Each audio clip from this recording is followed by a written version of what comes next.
When my wife popped out a baby a year ago, my brain immediately went 7 seats. I'm talking delivery room, 7 seats. Because you want the space, but you might not want to give up the fun, which means you might want one of these. It's the brand new Volkswagen Tayron, 7 seats, 260 horses, but it's got just one problem.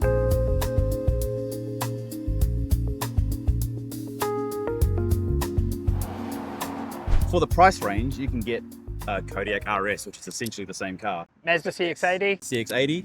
You could get a Hyundai Santa Fe, Ford Everest, and all of these have similar power outputs, all the bells and whistles, so it's really tough. The question is, how does this stack up, and can it beat the competition? What is the differentiator? There you go, hey! I learned that word. So I've driven a lot of amazing cars in the last year. Lotus, McLaren, tons of Audis. And now we've reached the pinnacle. All jokes aside, man, this is probably the closest car we've tested to something that we would actually buy.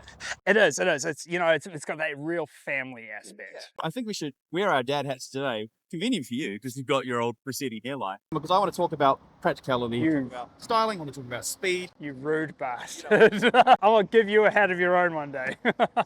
That sounds great. So something that I do instantly notice with this is how much I think it looks like an Audi. Well, you know what? That kind of leads into a thought that I had, which was we have tested and reviewed some kind of controversial looking cars recently. This is far more conservative and safe and expected. And that's typically what Audi does too. Difficult to stand out though at the same time, right? That's the other edge of that particular sword. Yes, and that kind of leans into what will probably be the ongoing theme of this video, which is we talked about all the competition this car has. And I wondered, do you need something to stick out if you want to beat the competition? They just need a big aerial sticking out the top of it. That'd be fun. Especially, I think the rear looks particularly good, don't you?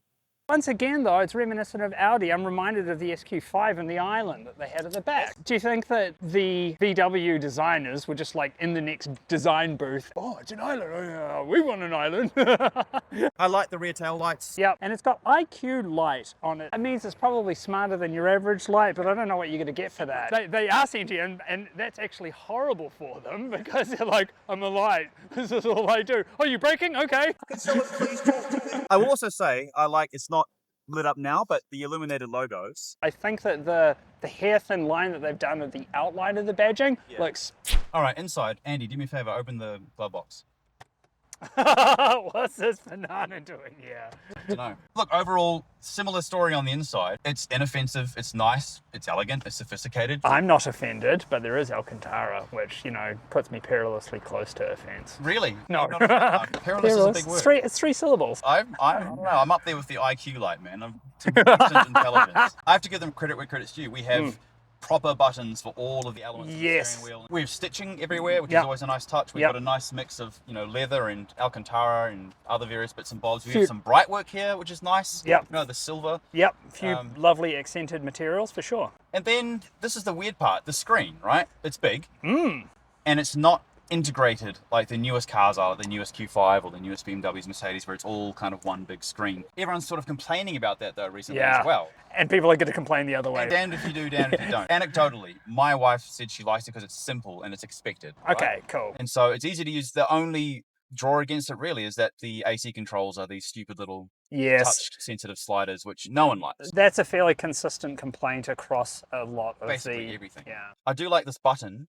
Oh yes, down here. It's got a little LED screen itself, doesn't it? It's a nice little LED screen, doubles as volume, and if you press it, it allows you to change the driving mode of the car. Cool. So I like the idea of a dual-purpose button. I also like this phone charger. Because first of all, I mean, the phone just slots nicely in. It's not going to move around everywhere. And then it has this little flap on top for you to put other things. That's smart. Maybe an unexpected benefit in this digital age as well is here, you're not going to see those notifications. I mean, could just as easily just turn your phone over. And they'll probably come up on the they'll come all over the windscreen and all over the screens anyway. A couple of other minor things. One, huge spaces for your drink bottles, which the wife is very happy about. Yeah, drink bottle space, but also can double as just a rubbish bin, so they to just chuck as much. And then they can go longer in between rubbish bin clear outs. Yes, there's enough room in the second row for adults to be comfortable, and your baby seats to be in there, even rear facing, and you can still sit in the front seat, which is a compromise most smaller cars have to make. I will point out that the massaging seats are really nice. They make a big difference. Me and my wife both really like that. Are you giving me shit because of my... Yes. Yeah.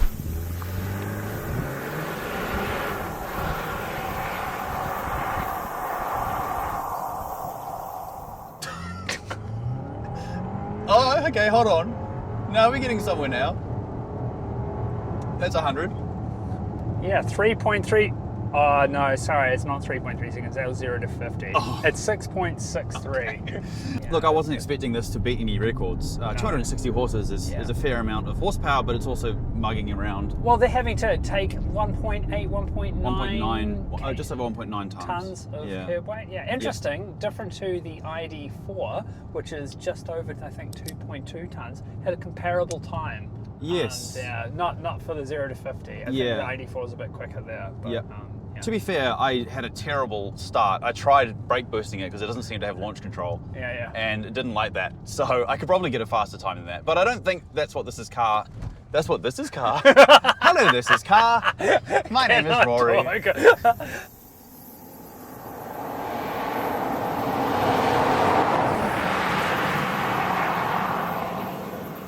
But look, bear witness.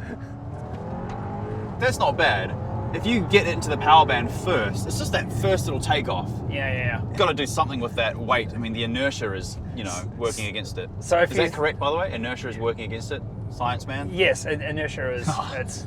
Yeah, that's right, mate. You can call me IQ Light Rory. Yeah. If you consider that this is essentially a Golf GTI engine and powertrain, so the 7-speed dual clutch transmission, 195 kilowatt, 260 horsepower. Yeah. And something a lot, fun. But yeah, it's in something a much bigger package. Yes, that's it. And so you have got to rein in your expectations. It's not going to be a go-kart. Yeah. But it's certainly way more power than you need. I mean, you can overtake very easily in this. Yeah. If you need to get off in a rush, you can, bar that first split second. The point of this car is not speed.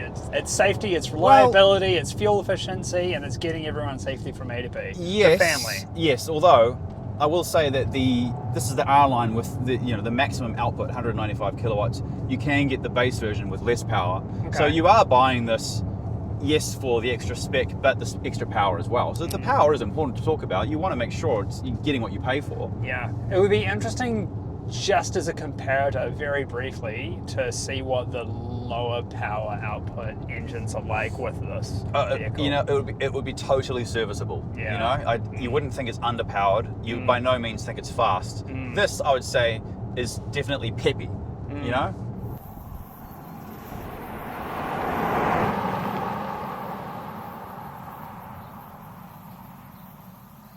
And in terms of comfort, I mean, it's sublime. It's certainly in the front seat and the next row, third row, struggling a little bit, but you're not going to have an adult back there. Going back to the engine and transmission, they also add to its perceived smoothness because they are tuned really well. Oh, sweet. All the inputs are smooth. It's hardly ever jerky, coming to a stop, starting, even accelerating, right? If I put it back in comfort mode and then I floor it, there's no it's just everything is nice and smooth. Something that you care about, in a family environment is the amount of visibility, and the visibility in here is phenomenal. The A pillars don't prevent sort of anything. You're not liable to hit anything that you don't want to hit. So that you don't want to hit. Yeah. It's a choice at the end of the day. The other big thing is probably maneuverability. This is a big long car, and parking it, you won't have a trouble because, again, the cameras, but it is long. It doesn't have four-wheel steering, which is something you'd only expect in the next class up. Audi Q7, which is, you're spending a lot more money for that. All of this to say, Andy, I think it's the same story on the outside, on the inside, and as the drive. It does everything competently. It doesn't do anything poorly. It doesn't do anything particularly stand out amazingly. It's solid B. Yeah, it's a solid car in general. So that makes it the problem is its competition, because if Did you think that I was thinking it was an insect to B? And you correct me, it's solid car? There's a hornet problem right now in Auckland. There is a Don't hornet. be joking around insects around me, okay? Well, Puts me on edge. I think it's maybe mean to say, oh, it doesn't stand out in any particular way. I think it's all above average. Okay, cool. It's all above average. Maybe B plus. B plus? Wait, what kind of insect is that? So where does that leave us? We asked, does this car beat its competitors, which is a tight group, right? Yeah, well, that's the hard one, and I agree with all of your points. I'd use the term inoffensive. It kind of doesn't raise any eyebrows or anything like that. No. But it has everything that you need in this type of a car and to this particular customer of car, right? Yeah, the price is probably the biggest inflection point here because this is on the expensive side of this segment, right? Yes. So the Mazda CX-80, Yeah. the Ford Everest, the Hyundai Santa Fe, those are all cheaper, as you'd expect, because this is a European brand, right? And so if you are buying this, you're getting a great car, but you are paying a little bit extra for the brand, and I'd say the styling, and I'd say this powertrain is kind of tried and true and tested. So it's up to you whether that's worth the money. I think it is, but you'd be chuffed to own this car if you want to tick all those boxes as a family or as someone who needs a lot of space. I'm chuffed. I'm spaced.